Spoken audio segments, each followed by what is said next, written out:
this last video, we're going to talk about implementation of our automation project, or what the problem that we're going to solve. So with that, the first thing that we want to talk about within implementation is our use of funds. And in some ways, I'll give you hints as to where that can come from the easiest. First and foremost is when we're looking at buying equipment, so whether that's robotics, sensors, new facilities, and I'll include buildings and those types of things within this general topic, although buildings are a little different. But equipment's probably the easiest thing to finance. And it's easier to finance because the bank, if you're going to a bank, they can provide a loan on it and they use the equipment as security. The other way it's easier to finance is that oftentimes vendors will be willing to finance the security as well. And depending on the equipment, you might be better off to go to the vendor. If it's highly specialized equipment, banks will often want you to put in a higher percentage of your own money, and so all of a sudden the vendor financing programs might look attractive. The other thing to consider is, although some of the vendor financing programs might be a little bit more expensive from an interest standpoint, some of them, not all of them, are going to be less in fees. So you want to weigh against everything when you're looking at evaluating who's maybe going to provide the funding and those types of things. So for your equipment, probably the easiest part to come up with funding for or financing for. The other alternative for it as well is that you can look at lease financing. Lease financing can be very nice because they'll use the specific asset as security as opposed to a general security agreement against all of your assets in your business. After equipment, there's software. So a lot of automation projects will involve bringing in software to your organization. Now, software can be done in a variety of ways. A lot of software nowadays is done as software as a service, which will often be paid on a monthly fee, in which case you're not really worried too much about financing, but you still want to make sure that it's worthwhile. However, there's going to be implementation costs to the software. There's also going to be training costs to the software, and in some ways we can kind of talk about them in a similar kind of vein. So implementation costs might be like gathering up data and batch processing it into the new software. If you do decide to buy the software and turn around and buy your own server space or get a private cloud server space, there might be some additional implementation costs to all of those as well.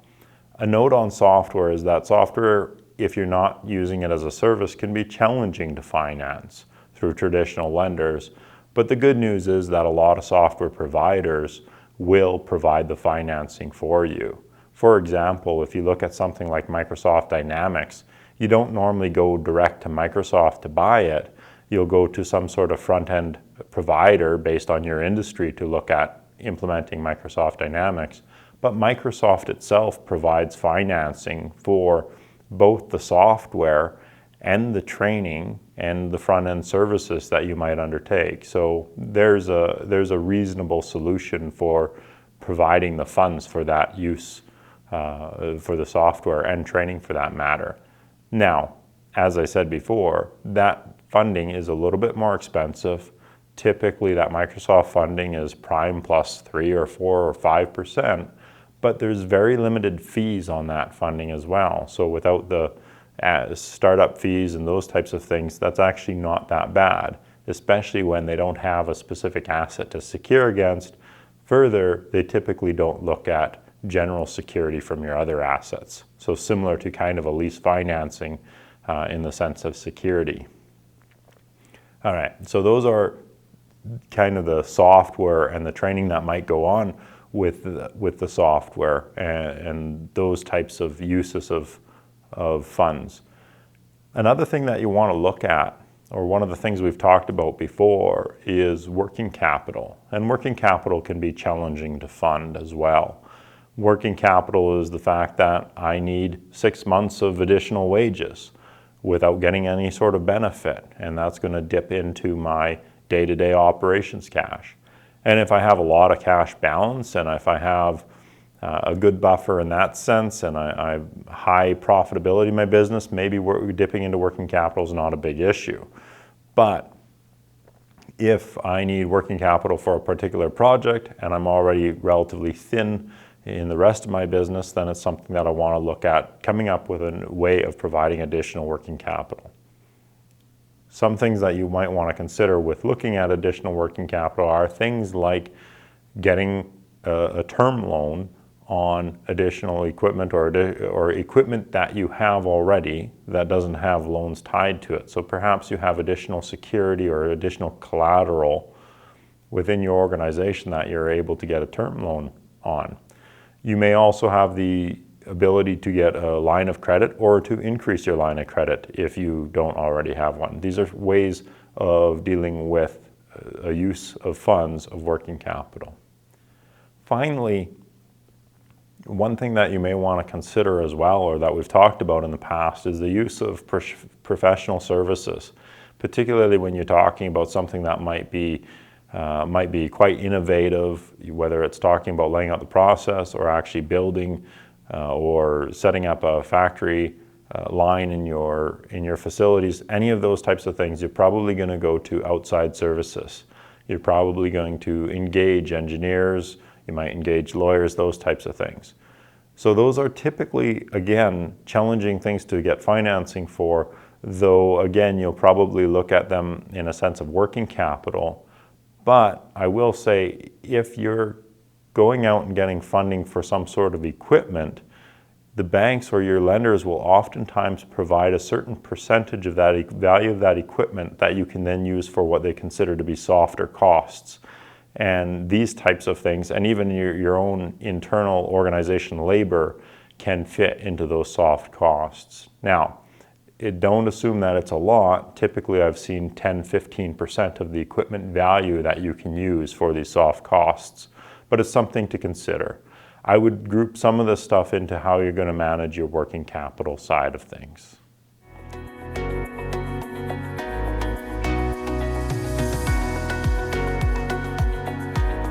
After talking about the use of funds, it would make a lot of sense for us now to talk about the sources of funds. And even within the use of funds, I referenced some of the different potential sources of funds. First and foremost, and one of the ones that I get asked about a lot, although unfortunately not as applicable or not always suitable or not always available more than anything, are grants. And I would encourage you, if you're involved in a highly innovative project, so quite possibly automation within the supply chain is going to be innovative. If you're involved in a highly innovative project, and generally around certain sectors, so tech as itself, as well as agri-food and agri-food businesses, those types of things will sometimes have some availability for grants available. There's also some grants available for feasibility as well. One of your best sources within Alberta to check is Alberta Innovates for their grants. Additionally, in the southern Alberta area, by all means, connect with Choose Lethbridge and connect with a business advisor provided to you, and they can help you source out grants that might be relevant to your organization. So, once you've investigated some level of grants and whether or not they fit or not for your organization, there's additional ways that you can fund these automation projects.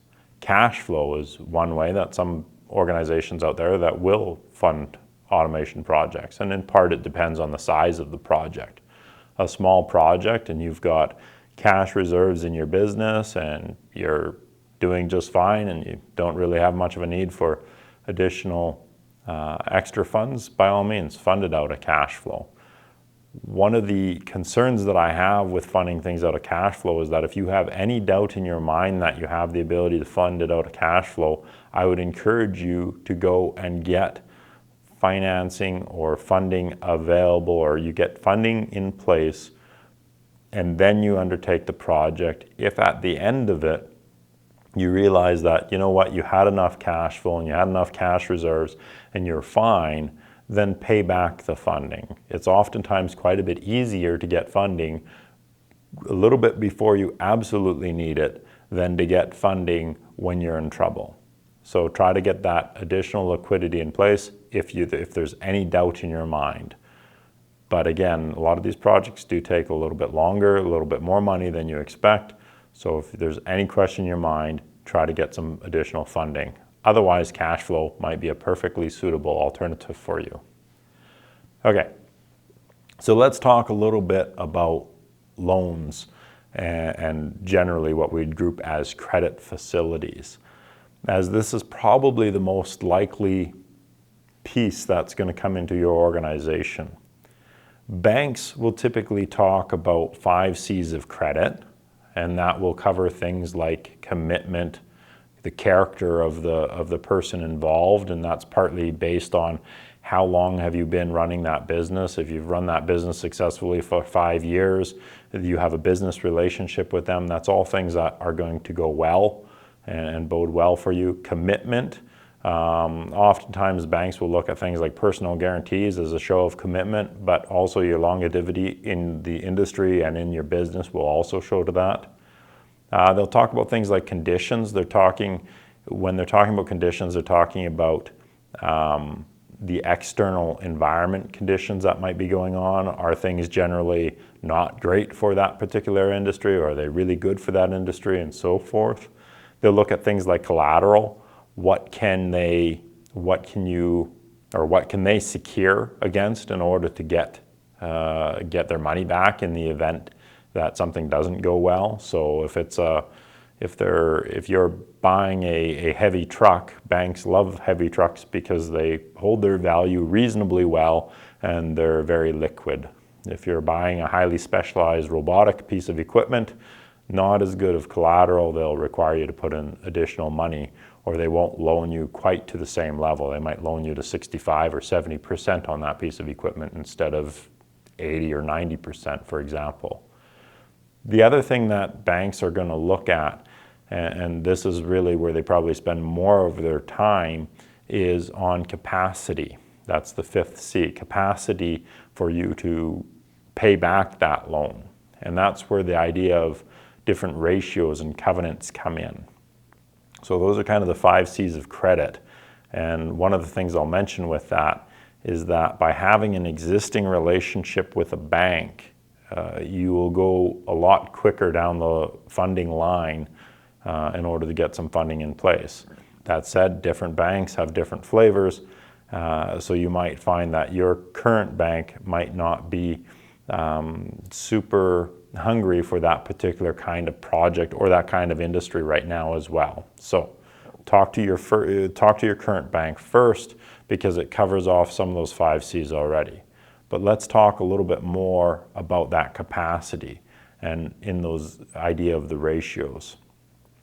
One of the things that the bank's going to look at right out of the gate is debt to equity ratio. Now they'll look at this from an overall perspective of your organization. They'll also look at it from a project perspective. So debt to equity is the amount of debt that you have in your organization to overall equity.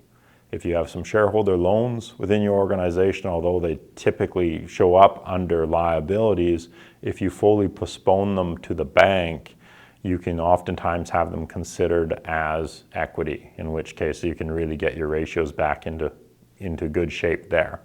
A couple of notes on debt to equity ratio is that if your debt to equity ratio overall and on the project is going to be less than 2 to 1, you stand a pretty good chance if you meet the other ratios I'll talk about in a second. If it's going to be greater than 3 to 1, it's going to be a challenge for you to get the financing in place, and you may have to go to lease financing, vendor financing, or other alternatives. So that's debt to equity. Debt servicing is the ability for you to pay the principal and the interest with the income that's coming in from your organization. So debt servicing, typically banks are going to want to look at 1.2 to 1.5 times for your debt servicing. That means you've got enough to make your expenses plus 20% more, plus 50% more. So I guess I should clarify, enough to make your expenses, your interest, and your principal on that loan, or on all of your loans for that matter, for your organization. So debt servicing of 1.2 to 1.5. or higher, but they'll set that as a minimal requirement. And that's going to be dependent on their industry and the kind of project and the volatility and seasonality and those types of things. So that's debt servicing. Finally, banks are going to look at current ratio. And this is your current assets over your current liabilities. This is a measure of liquidity. If you have less than a 1.0 current ratio, it means that your current liabilities, what you owe in the next 12 months, are more than what you have coming in the next 12 months. So that's a challenging spot to be in.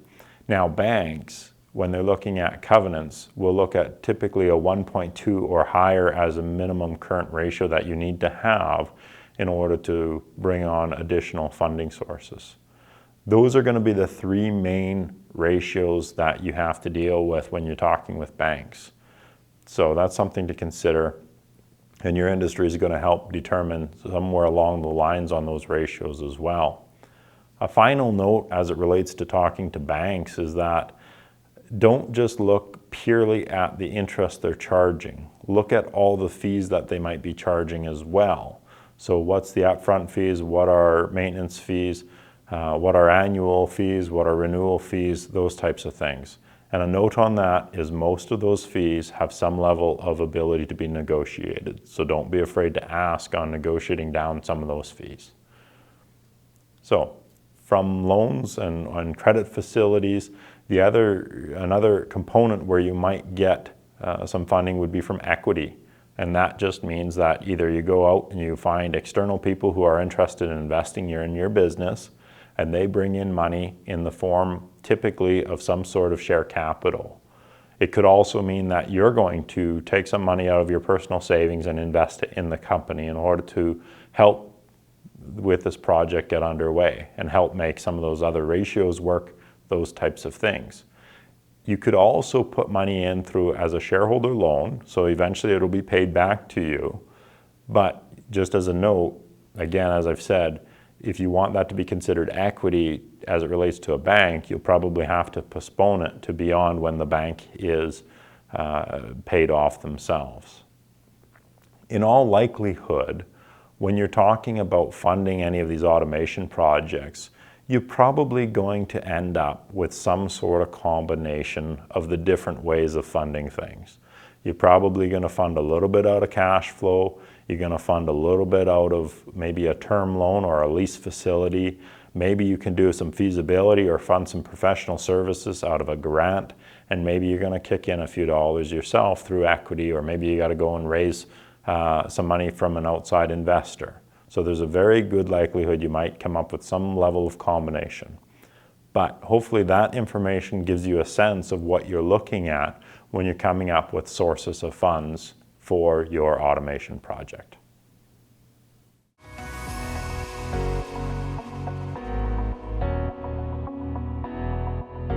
Okay, so we've covered off a few different topics now. We've gathered our information. We've come up with what we want to do.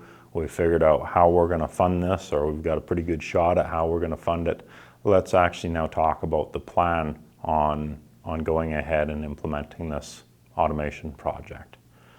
So when we're establishing this plan, one of the first things that we want to look at is who is our audience. And a lot of the conversation that I'm going to share with you here now is around the idea of going to an external user, probably a bank. If it's an internal user, then you can shift it to what you want for your information. You're probably going to be more around project implementation. So you're going to probably focus more on like the work breakdown structure and Gantt chart and managing the project. But if you're going to an external user, what you want to do is you want to really make sure that they have a good sense of what the plan is or what the project is going to be about. So overall, describing the project is going to be a significant component of it. Part of that's going to be talking about your organization, especially if it's a new external party. Your organization, you're going to give a bit of a history of your organization, where you've been. You're going to talk about yourself and any key people that are on this particular project. You may even want to include resumes for key people on the project. Another aspect that you definitely want to do is you want to make sure that if it's a banker, for example, you get that banker out to your facility and you show them exactly what you're going to do, how it's going to benefit you and how that's going to come up with the direct benefits to your organization. Now, in times of like COVID and so forth, and depending on the bank you're using, you might not be super local to the bank, so you may want to consider doing a video or even doing a walkthrough, a real-time walkthrough with the bank. If it's something that you don't have at your organization, which could very well be the case given that you're talking about implementing an automation project, you'll want to send them specs or you'll want to send them videos. Maybe you can find a YouTube video as to what somebody else is doing with it. Maybe the vendors have some videos and so forth. But you really do want to make sure that whoever you're talking to has a true understanding of what the project is going to do for your organization, how it's going to benefit your organization.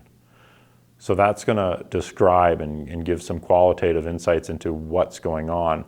You want to, as part of this plan, explicitly state the benefits and risks to this project. You want to explicitly state the direct benefits. So what revenue are you going to directly bring in?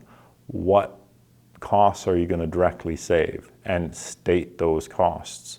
Explicitly state if this project is going to cost you $15,000 a month, but it's going to save you $20,000 a month.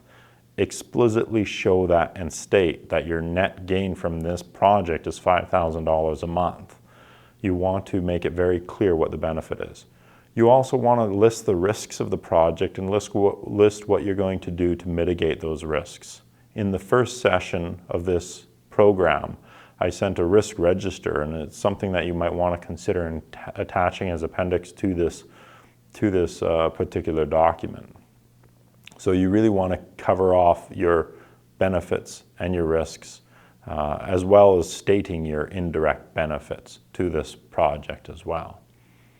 From there, you're going to be including your sources and uses of those financials, your sources and uses of funds. So with that, we talked about the equipment, we talked about training, working capital, professional services, those types of things as your uses. You then also want to offset them with the funds. And if you're asking if this plan is going to a banker and you're asking that banker for a $250,000 loan for a $300,000 piece of equipment, put that $250,000 loan in your sources of funds and put the additional funds in there, whether cash from your organization or cash flow or equity injection, whatever the case might be. So put your targeted funds within that sources and uses of funds document. After that, you're going to include your financials, your projected financials. You're going to include historical financials and your projected financials. Typically, 3 years of historical financials will probably suffice, and you probably can get away with including PDFs of your financials from your accountant, also on an accountant letterhead. You may want to put them into an Excel spreadsheet so that they lead into your projected financials going forward. You do want those balances to tie in from the historical into the projected. As I've mentioned before, you may want to consider doing the first 12 to 18 months as a monthly projected financials, then go into yearly from there. And depending on the project, you'll probably go 3 to 5 years out. So that'll be as part of your plan as well. After you've included your financial statements in your plan, you'll want to include a general sense of your work breakdown structure, your WBS, including your Gantt chart. Now, if this plan is going to an external user, you're probably going to use relatively high-level components of your work breakdown structure, probably your deliverables or sub-deliverables, and you'll show a Gantt chart to visually show the timeline of this project. External users want to feel like they have a good understanding of when the project's going to start, when it's going to go till. They want to truly understand the project because they likely have other people to have to explain it to as well.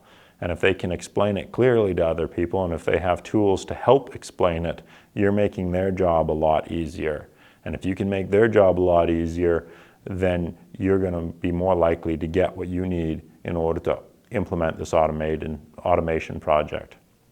And to be clear, that's not just about bankers, that's about granting organizations, that's about investors, whoever else might be the case.